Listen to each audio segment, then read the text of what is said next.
Oke, karena berhubung sesi 1 sudah terjawab semua, kita lanjut ke sesi 2. Kepada teman-teman yang ingin bertanya, dipersilahkan. Izin bertanya moderator. Ya, dipersilahkan. Oke, Assalamualaikum warahmatullahi wabarakatuh. Perkenalkan, nama saya Munaya Taibah dari kelompok 4 materi 2.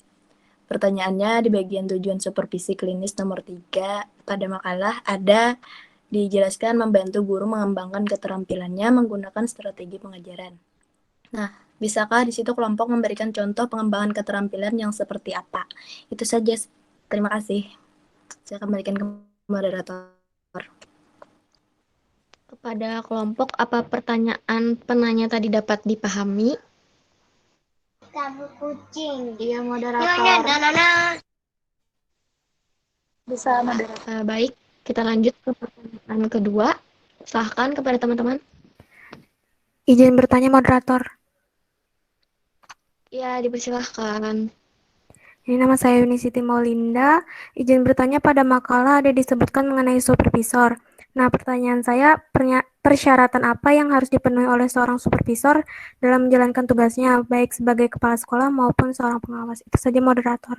Iya, terima kasih kepada penanya. Kita lanjut ke pertanyaan ketiga. Dipersilahkan. Silahkan kepada penanya yang ingin bertanya. Bertanya moderator. Ya, dipersilahkan. Baik, perkenalkan nama saya Perawati Anggraini. Di sini saya ingin bertanya. Pada makalah ada disebutkan mengenai kepala sekolah merupakan supervisor yang memiliki pengalaman beragam yang dapat membantu guru di halaman 6. Nah, jadi pertanyaan saya, apakah ada perbedaan antara peran antara pengawas dengan kepala sekolah sebagai supervisor? Terima kasih. Ya, kepada kelompok, apakah pertanyaan penanya tadi dapat dipahami? Dapat dipahami moderator. Oke, baik. Karena sudah 3 pertanyaan, mungkin kita cukupkan saja ya. Dipersilahkan kepada kelompok untuk menjawab pertanyaan-pertanyaan tadi. Izin menjawab moderator. Ya, dipersilahkan. Izin menjawab pertanyaan Tera tadi tentang perbedaan peran antara pengawas dan kepala sekolah sebagai supervisor. Jadi ada beberapa perbedaan peran antara pengawas dan kepala sekolah sebagai supervisor, yaitu yang pertama, untuk peran pengawas, menyusun program pengawasan, melaksanakan program pengawasan, melakukan evaluasi hasil pelaksanaan program pengawasan, dan membimbing dan melatih profesional guru. Dan yang kedua, meningkatkan dan mengembangkan kualifikasi akademik dan kompetensi secara berkelanjutan, sejalan dengan perkembangan ilmu pengetahuan teknologi dan seni. Dan yang ketiga, menjunjung tinggi peraturan perundang-undangan, hukum, nilai agama, dan etika. Dan yang keempat, memelihara dan memupuk persatuan dan kesatuan bangsa, sedangkan untuk peran kepala sekolah adalah kepala sekolah sebagai supervisor berarti bahwa ia harus meneliti, mencari, dan menentukan syarat-syarat mana saja yang diperlukan bagi kemajuan sekolahnya. Kepala sekolah harus dapat meneliti syarat-syarat mana yang telah ada dan tercukupi dan mana yang belum ada atau kurang secara maksimal. Selanjutnya mungkin akan ditambahkan oleh teman saya. Ya, dipersilahkan kepada yang ingin menambahkan. Izin menambahkan moderator. Ya, dipersilahkan. Perkenalkan, nama saya Rahmi Ulansari dengan NIM 19.101.2332.0029. Ingin menambahkan jawaban dari teman saya tadi.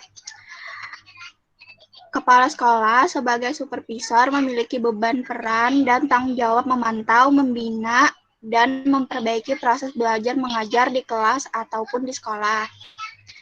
Tanggung jawab ini dikenal sebagai tanggung jawab supervisi. Sebagai unsur pimpinan dalam sistem organisasi persekolahan, kepala sekolah berhadapan langsung dengan guru sebagai unsur pelaksana proses mengajar. Sedangkan peran pengawas adalah pejabat fungsional yang kedudukannya sebagai pelaksana teknis untuk melakukan pengawasan pendidikan terhadap sejumlah sekolah tertentu yang ditunjuk ataupun ditetapkan dalam upaya meningkatkan kualitas proses dan hasil belajar bimbingan untuk mencapai tujuan pendidikan. Pengawas sekolah koordinasikan dan dipimpin oleh seorang koordinator ataupun korwas. Apakah sudah selesai jawaban dari kelompok?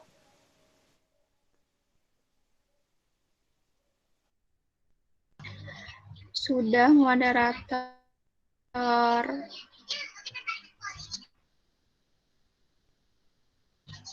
Oke, saya kembalikan kepada penanya. Apakah jawaban kelompok tadi dapat dipahami? Dapat dipahami, moderator. Terima kasih, kelompok.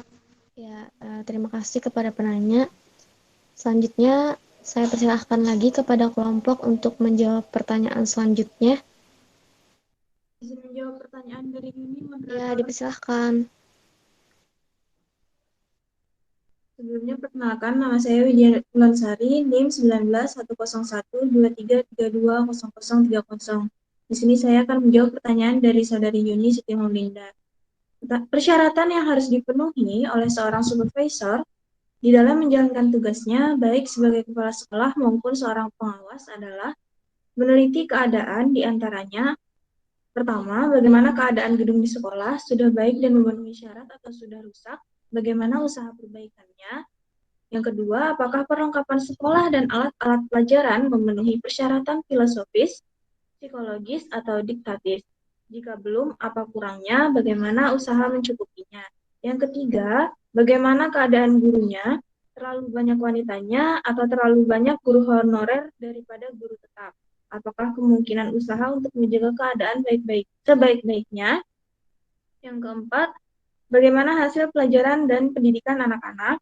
Terlihatlah dengan adanya kemajuan atau perbaikan dari tiap 3 bulan atau tiap semester dari tahun ke tahun.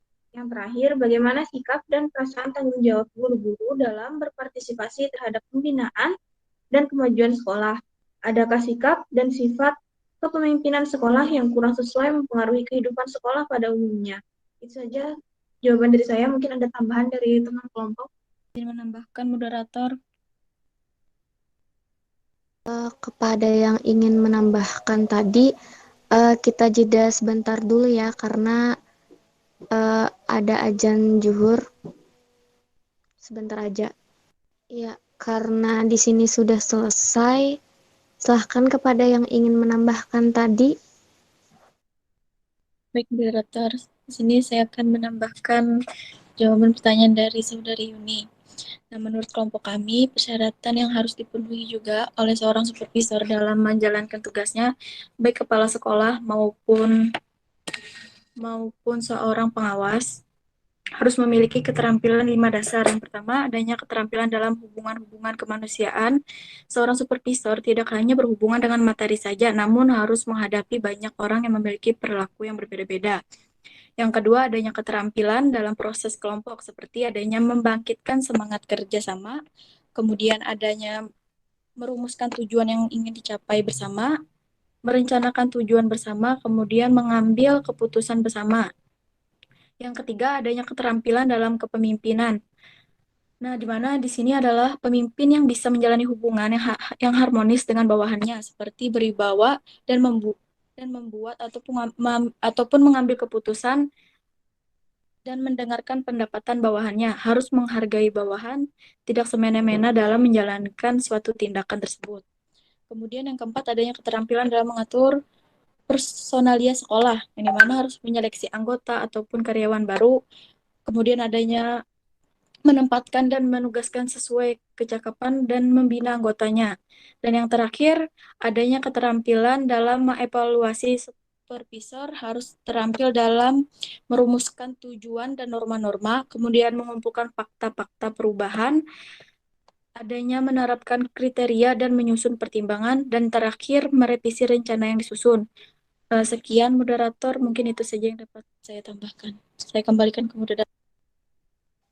Ya, terima kasih kepada penanya kelompok. Saya persilahkan kepada penanya, apakah jawaban kelompok tadi dapat dipahami? Terima kasih atas jawaban kelompok. Saya sudah dapat memahaminya, moderator. Ya, terima kasih kepada penanya. Saya persilahkan kepada kelompok lagi untuk menjawab pertanyaan penanya selanjutnya. Izin menjawab, moderator. Ya, dipersilahkan. Izin menjawab pertanyaan dari Munaya Taibah. Pertanyaannya di bagian tujuan supervisi klinis nomor 3, membantu guru mengembangkan keterampilannya menggunakan strategi pengajaran. Bisakah kelompok memberikan contohnya? Pengembangan keterampilan yang seperti apa? Jawabannya adalah contohnya menggunakan media. Dengan adanya kemajuan teknologi informasi dan komunikasi, maka guru dalam memberikan materi pelajaran harus mengikuti kemajuan tersebut. Guru harus menggunakan media pembelajaran yang menarik agar siswanya tidak cepat bosan dan juga menyenangkan dan sesuai dengan kebutuhan belajar siswa sehingga siswa dapat dengan mudah menerima pembelajaran yang diberikan oleh guru. Mungkin itu saja, moderator. Terima kasih kepada kelompok. Apakah ada tambahan lagi dari kelompok? Sepertinya tidak ada. Saya kembalikan kepada penanya. Apakah jawaban kelompok tadi dapat dipahami? Oke, baik. Jadi intinya tuh guru itu harus bisa iptek, gitu kah kelompok? Bagaimana kelompok? Iya, seperti itu, kayak harus mengikuti zaman kayak gimana. Oke, baik. Terima kasih kelompok sudah dapat dipahami. Saya kembalikan ke moderator. Ya, terima kasih kepada penanya terakhir yang telah dijawab kelompok. Berhubung waktu 30 menit, sisa 30 menit lagi ke jam 1, apakah ada yang ingin bertanya lagi atau kita cukupkan saja? Oke, baik. Kalau tidak ada yang bertanya lagi, kita cukupkan sampai di sini mata kuliah profesi pendidikan pada hari ini. Terima kasih kepada kelompok dan penanya pada hari ini telah berpartisipasi. Saya moderator, mohon maaf apabila ada salah kata dan perbuatan pada hari ini. Saya cukupkan di sini, saya akhiri. Assalamualaikum warahmatullahi wabarakatuh.